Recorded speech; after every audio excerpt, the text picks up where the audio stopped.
Hello friends, welcome to my channel tree talk Swarnali. আজকের recipe হলো হাঁসের ডিমের লাল লাল কষা। চলুন ঝটপট দেখে নিন এটা আমি কেমন ভাবে বানিয়েছি। প্রথমে 4টে হাঁসের ডিম নিয়ে নিয়েছি, এটা প্রেসার কুকারে ভালোভাবে সেদ্ধ করে নেব। সেদ্ধ করার জন্য 3টে সিটি দিয়েছি, তবে ভালোভাবে হাঁসের ডিমটা সুন্দর সেদ্ধ হয়ে গিয়েছে। ভালোভাবে সেদ্ধ করার পরে খোসাটা ছাড়িয়ে নিয়ে সাইডে লম্বা লম্বা কাট দিয়ে নিয়েছি, যাতে লবণ সুন্দরভাবে ভেতরে চলে যায়। তো এখন উপর থেকে লবণ দিয়ে দিলাম, এরপরে একটু হলুদ গুঁড়োও দিয়ে দিলাম। ভালোভাবে ডিমের গায়ে মাখিয়ে নেব।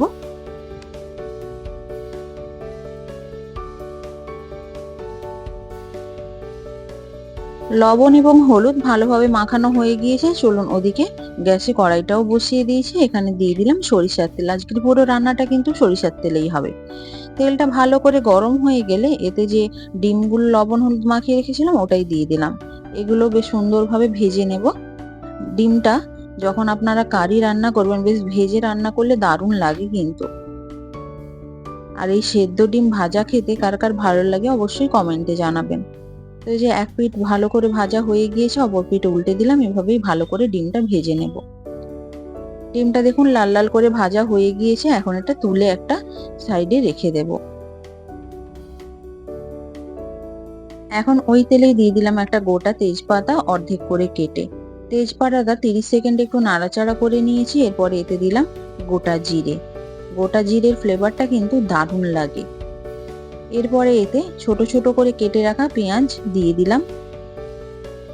পেঁয়াজটা ভালো করে ভাজা ভাজা করে নেব। মুরগির ডিমের থেকে হাঁসের ডিমের টেস্ট কিন্তু সম্পূর্ণ আলাদা। হাঁসের ডিমের টেস্টটা একটু বেশিই ভালো লাগে, আর এই দুটো লেয়ার থাকে কিন্তু। পেঁয়াজটা লাল লাল করে ভাজা হয়ে যাওয়ার পরে দিয়ে দিলাম 3টে চেরা কাঁচা লঙ্কা। এরপরে একটা পেস্ট বানিয়ে রেখেছিলাম, ওটা দিয়ে দিলাম। আদা রসুন এবং কাঁচা লঙ্কার পেস্ট। এখানে ঝালটা আপনারা আপনাদের পরিমাণ মতো বুঝেই দেবেন। কিছুক্ষণ নাড়াচাড়া করে একটু মশলাগুলো ভাজা ভাজা করে নেব। এরপরে একটা গোটা টমেটো দিয়ে দিলাম, কুচি করে কেটে রেখেছিলাম ওটাই দিয়ে দিলাম। ওপর থেকে দিয়ে দেব স্বাদ মতো লবণ, এতে টমেটোটা ভালোভাবে গলে যাবে। এরপরে দিলাম হলুদ গুঁড়ো, জিরে গুঁড়ো এবং ধনে গুঁড়ো। কালারের জন্য এখানে আমি ইউজ করলাম কাশ্মীরি লঙ্কা গুঁড়ো। এটা অপশনাল, আপনারা ইউজ করতেও পারেন নাও পারেন।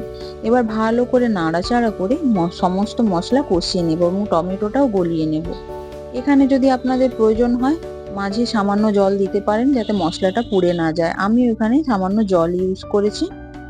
আবারও মশলাটা বেশ ভালো করে কষিয়ে নেব।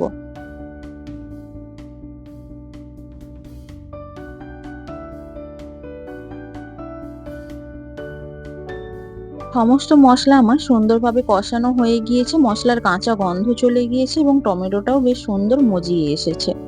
তো এই সময় আমি সেদ্ধ করা যে হাঁসের ডিম ভেজে রেখেছিলাম ওটা দিয়ে দিলাম। 1 মিনিট ভালো করে মশলার সাথে কিছুক্ষণ কষিয়ে নেব।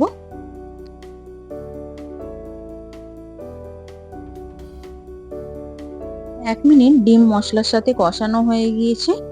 এই সময় আমি দিয়ে দিলাম উষ্ণ গরম জল। ভালো করে নাড়াচাড়া করে জলের সাথে মশলাটা মিশিয়ে দিলাম। এখন আমি এটা ঢাকা দিয়ে ভালো করে কিছুক্ষণ ফুটিয়ে নেব।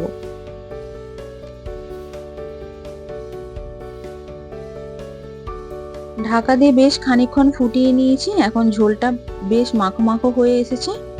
দেখেই মনে হচ্ছে যে এটা দিয়েই এক থালা ভাত খেয়ে নেওয়া যাবে। তো চলুন এটা আমি সার্ভ করে দিই। হাঁসের ডিমের লাল লাল কষা আমার রেডি হয়ে গিয়েছে, সার্ভও করে দিয়েছি। আমার এই রেসিপিটা আপনাদের কেমন লেগেছে অবশ্যই কমেন্টে জানাবেন। বাড়িতে একবার ট্রাই করে খেয়ে দেখবেন। যদি ভালো লাগে একটা লাইক করবেন, বন্ধুদের সাথে শেয়ার করবেন এবং কমেন্ট করে অবশ্যই জানাবেন কিন্তু কেমন হয়েছে। আমার চ্যানেলে যারা নতুন বন্ধু রয়েছেন তারা অবশ্যই আমার চ্যানেলটিকে সাবস্ক্রাইব করে পাশে থাকা বেল আইকনটি ক্লিক করতে ভুলো না যেন। ভিডিওটি দেখার জন্য অসংখ্য ধন্যবাদ। সবাই ভালো থাকবেন, সুস্থ থাকবেন। পরে দেখা হচ্ছে নতুন কোনো রেসিপির সাথে।